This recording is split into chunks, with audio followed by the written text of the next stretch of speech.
নমস্কার প্রিয় বিহার, আপনারা দেখছেন খবর তরঙ্গ।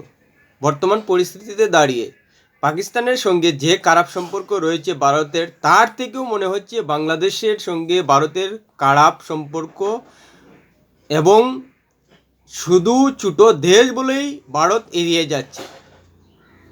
আর বাংলাদেশে যেভাবে ঘৃণা বিদ্বেষ ভারতের প্রতি চড়াচ্ছে, তাতে ভারতীয়দের একটা কথাই মনে হচ্ছে যে রাশিয়া কেন ইউক্রেনকে হামলা করেছিল, ইসরায়েল কেন প্যালেস্তাইনে হামলা করেছিল, সেই পরিস্থিতি দাঁড়িয়ে গেছে বাংলাদেশের সঙ্গে ভারতের।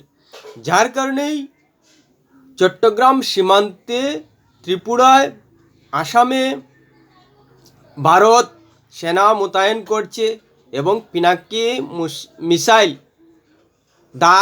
দাগিয়ে রেখেছে। প্রিয় বিয়ার, ভিডিওটি ভালো লাগলে সাবস্ক্রাইব করবেন, এতে আপনার ক্ষতি হবে না, কিন্তু আমাদের উপকার করে দেবেন। বর্তমান পরিস্থিতিতে দাঁড়িয়ে একথা পরিষ্কার বলে দেওয়া যায় যে ভারত এখন পর্যন্ত বাংলাদেশ নিয়ে কোনো ধরনের কঠোর পদক্ষেপ বা কড়া আক্রমণ না করলেও, ভারতীয়রা কোনো ধরনের কড়া আক্রমণ না করলেও, শেখ হাসিনা সরকারের পতনের পর বাংলাদেশে ভারত বিদ্বেষ মাথাচাড়া দিয়েছে। সে সরকারই বলুন আর জনগণ বলুন, নানাভাবেই ভারতীয়রা যাতে উস্কে যায় সেই চেষ্টা করে যাচ্ছে বাংলাদেশি সরকার এবং বাংলাদেশের মানুষ। এ নিয়ে অবশ্যই ধীরে ধীরে বাংলাদেশের অবস্থান দেখে ভারতের মানুষ উত্তেজনায় পড়ছেন আর চিন্তায় রয়েছে ভারত সরকার।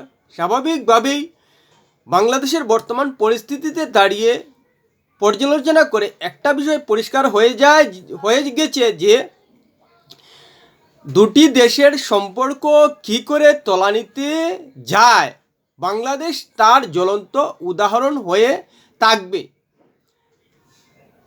যদি মোহাম্মদ ইউনূসের সরকার প্রধান উপদেষ্টা হিসেবে শপথ নেওয়ার পর ঘটনা পরস্পর দেখি, তাহলে বিষয়টি পরিষ্কার হয়ে যাবে। মোহাম্মদ ইউনূস প্রধান উপদেষ্টা হিসেবে শপথ নেওয়ার পর ভারত কিন্তু অভিনন্দন জানিয়েছিল বাংলাদেশ সরকারকে, অন্তর্বর্তী সরকারকে।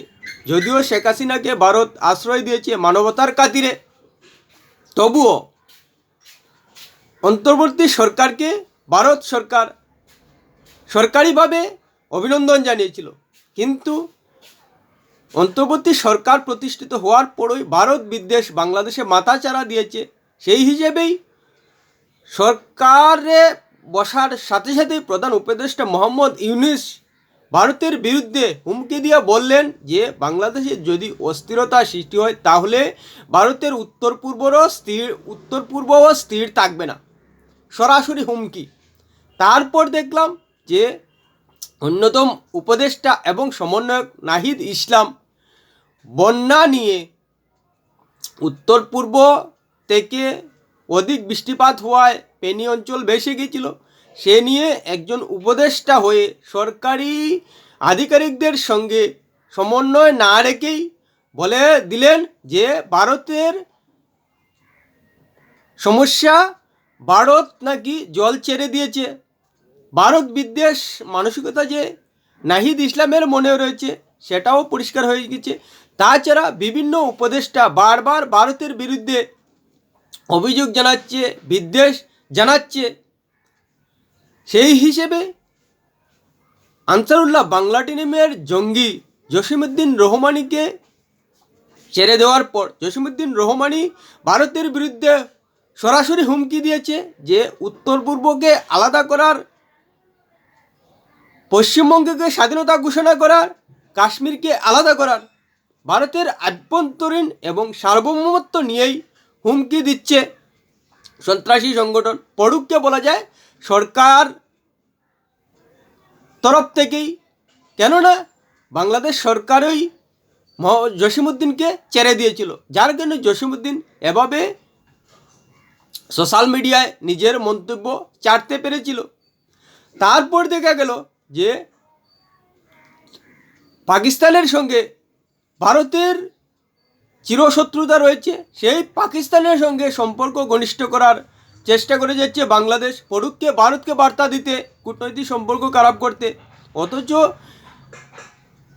বাংলাদেশে অন্তর্বর্তী সরকার প্রতিষ্ঠিত হওয়ার পরও বাণিজ্য যোগাযোগ, কূটনৈতিক যোগাযোগ ভালো রাখার চেষ্টা করে যাচ্ছে বাংলাদেশ। সেই সত্ত্বেও পড়ুককে ভারতের সঙ্গে কূটনৈতিক দূরত্ব সৃষ্টির জন্যই পাকিস্তানের সঙ্গে বাংলাদেশ সম্পর্ক করার চেষ্টা করে যাচ্ছে, আর পাকিস্তান সেই সুযোগ নিয়েছে। আর নাম দেওয়া হচ্ছে বাণিজ্য যোগাযোগ। পাকিস্তানের নিজেরই দশা খারাপ, তাহলে পাকিস্তান কি বাংলাদেশকে সাহায্য করবে? আসলেই বাংলাদেশের অন্তর্বর্তী সরকার ভারতের সঙ্গে শত্রুতা সৃষ্টি করতেই পাকিস্তানের সঙ্গে কূটনৈতিক সম্পর্ক জোরালো করার চেষ্টা করে যাচ্ছে। তারপর ভারতের দালাল, রড এজেন্ট বলে হিন্দুদের এবং সংখ্যালঘুদের নানাভাবে দাগিয়ে দেওয়ার চেষ্টা হচ্ছে বাংলাদেশে। সে সরকারের তরফ থেকেই হোক আর বাংলাদেশিদের তরফ থেকেই হোক হচ্ছে, তাতেও কিন্তু ভারতের মানুষের মধ্যে উত্তেজনা দেখা দিচ্ছে। তারপর ইসকন নিয়ে একটা ঝামেলা সৃষ্টি হয়েছে।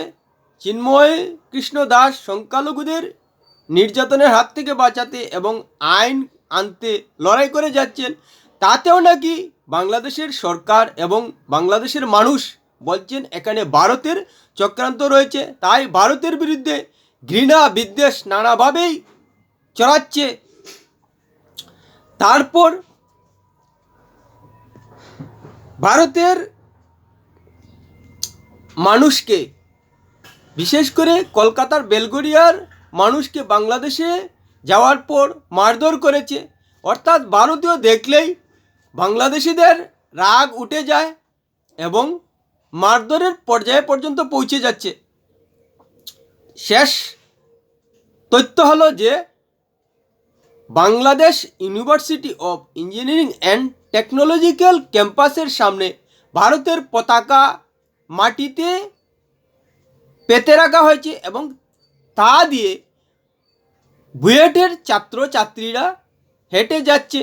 140 কোটি মানুষের মান সম্মান শ্রদ্ধা করা পতাকাকে তারা মারিয়ে যাচ্ছে। কোনো শিক্ষার্থী মেধাবী প্রতিবাদ করেনি, সেটা সরিয়ে নেয়নি। এতেই বাংলাদেশের সমস্ত মানসিকতা পরিষ্কার হয়ে গেছে যে ভারতের পতাকা মানে সমস্ত ভারতীয়কে পদদলিত করতে চায় বাংলাদেশ। অর্থাৎ বাংলাদেশ কতটুকু নিচে নেমে গেছে ভারতের সঙ্গে তিক্ত সম্পর্ক তৈরি করতে, সেই ভারতের পতাকা পদদলিত করার মাধ্যমে বিষয়টি পরিষ্কার হয়ে গেছে। স্বাভাবিকভাবেই ভারত বুঝে গেছে যে বাংলাদেশের বর্তমান অন্তর্বর্তী সরকার ভারতের সঙ্গে কি চাইছে। এতে একটা কথা পরিষ্কার হয়ে গেছে যে যুদ্ধ পরিস্থিতি কিন্তু বাংলাদেশ সৃষ্টি করছে ভারতের সঙ্গে। বাংলাদেশের সরকার মোহাম্মদ ইউনিস এবং বাংলাদেশিদের চ্যালেঞ্জ করে বলছি, আপনারা যতগুলো কথা বলেছি একটা অভিযোগ ভারতের বিরুদ্ধে আপনারা করতে পারবেন? একটা অভিযোগ, একটাও না।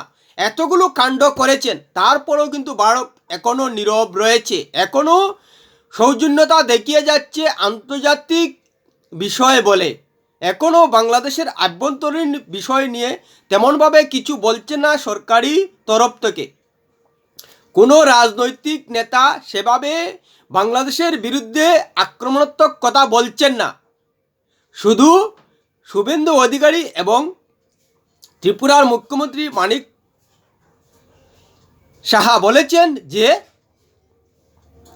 বাণিজ্য বন্ধ করে দেওয়া হবে বাংলাদেশের সঙ্গে। এখন পর্যন্ত আক্রমণাত্মক কথা কিন্তু বাংলাদেশের বিরুদ্ধে ভারতের কাউ বলেননি। আর বাংলাদেশের প্রতি ভারতের মানুষ যে উত্তেজনায় টকবক করছেন তার উদাহরণ 1 ডিসেম্বর প্রায় 60,000-এর মানুষ বাংলাদেশ চলো ডাক দিয়েছিলেন এবং শিলচর করিমগঞ্জ হাইলাকান্দি থেকে 60,000 মানুষ বাংলাদেশে যাওয়ার প্রস্তুতি নিয়েছিলেন এবং চেষ্টা করেছিলেন, যদিও ভারতীয় সেনাবাহিনী তাদের আটকে দিয়েছে। যদি এটা হয়ে যেত এবং বাংলাদেশে প্রবেশ করে যেত, স্বাভাবিকভাবেই ভারতের সরকার, ভারতীয় সেনাবাহিনী নিজেদের দেশের মানুষের নিরাপত্তার জন্য স্বাভাবিকভাবে পিছু নিত এবং তাতে ভারত বাংলাদেশের মধ্যে সামরিক একটা সংঘর্ষ এসেই যেত। কেননা বাংলাদেশের সামরিক বাহিনী সরকার নিশ্চিতভাবেই সচেষ্ট হতো ভারতীয়দের আটকাতে, আর ভারতীয়দের আটকাতে গিয়ে স্বাভাবিকভাবেই জখম এবং হিংসার শিকার হতো। সেই হিসেবে ভারতীয়দের রক্ষা করতে ভারতীয় সেনাবাহিনী ঝাঁপিয়ে পড়তো। একটা বড় বিপদ গেছে বলা যায়। তাই বাংলাদেশের বর্তমান পরিস্থিতিতে দাঁড়িয়ে একটা কথা পরিষ্কার হয়ে যাচ্ছে যে রাশিয়া কেন ইউক্রেনের বিরুদ্ধে হামলা করেছে এবং ইসরায়েল কেন প্যালেস্তাইনের বিরুদ্ধে হামলা করেছে। নিশ্চিতভাবে এটা পরিষ্কার বলে দেওয়া যায় যে রীতিমতো তিতিবিরক্ত হয়ে রাশিয়া এবং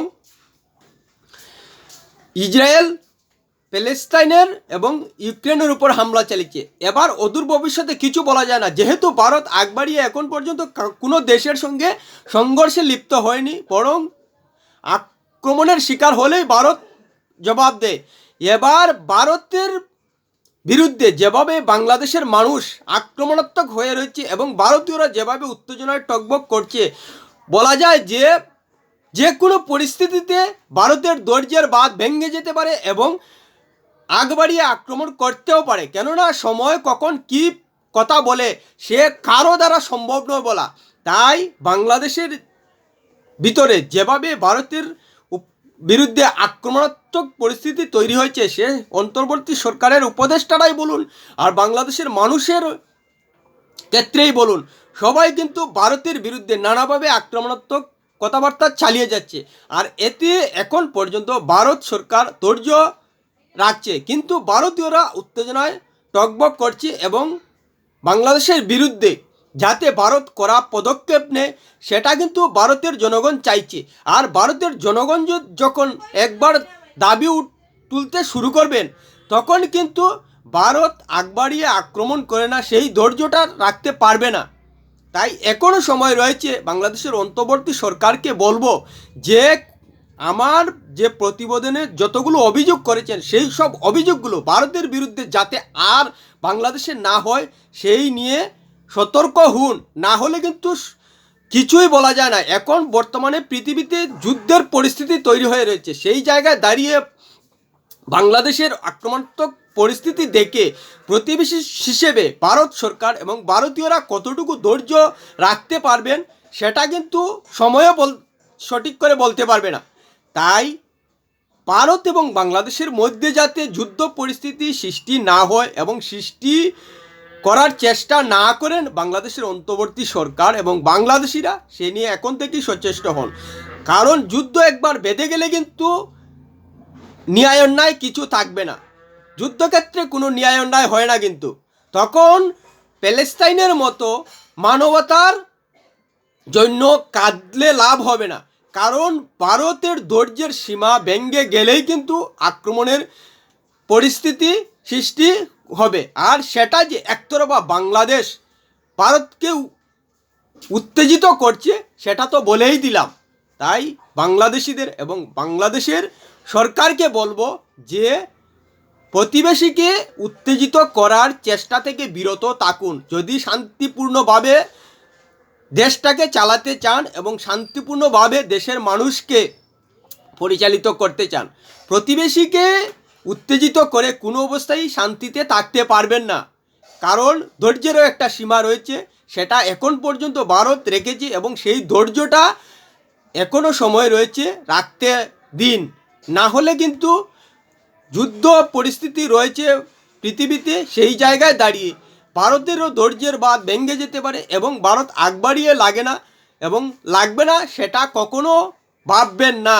প্রিয় বিয়ার ভিডিওটি ভালো লাগলে লাইক শেয়ার কমেন্ট করবেন।